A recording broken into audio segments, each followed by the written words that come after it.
Hey guys, it's Warren here again with Copeland Small Engine Repair. Welcome back to my channel. Right now I'm working on this yard machine tiller.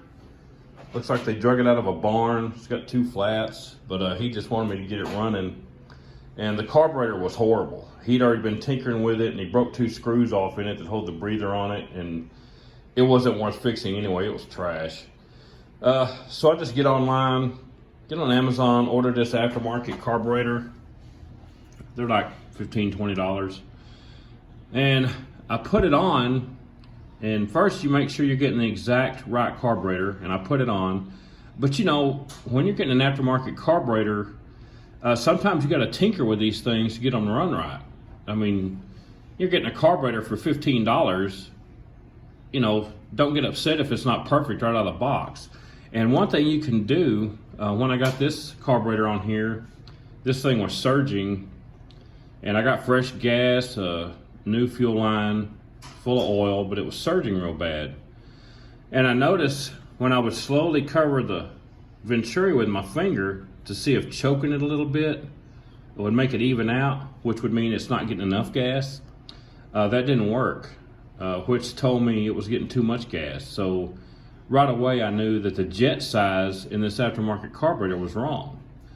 Well, this is where the old carburetor comes in handy. Always save the old carburetor, and if the new one doesn't run like it should and you can't adjust it to run like it should, take the old jet out of the old carburetor and put the old jet in the new carburetor, because the most important part is the jet and what size the jet is. And sometimes these aftermarket carburetors, the jet's not the perfect size and they'll surge or they'll just run bad. So always try that first. Once you get an aftermarket carburetor on, if it doesn't run perfect, take the jet out of the old carburetor and put it in the new aftermarket carburetor and see if that works. In these Tecumseh carburetors, like a lot of Briggs carburetors, the jet is actually the bolt that holds the bowl on.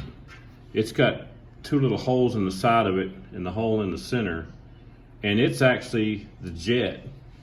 A lot of carburetors like Hondas and some other things, you have to take the bowl off, and the jet is actually screwed down inside the stem, inside the carburetor. And that's where the jet is in some of those. But you can do the same thing. You can put the old jet in the new carburetor so you know it's got the right jet size. And that's what I did with this one. When I got done with this thing, it was surging.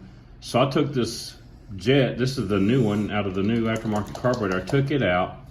I went and got the old jet out of the old carburetor and stuck in here, and now it runs perfectly.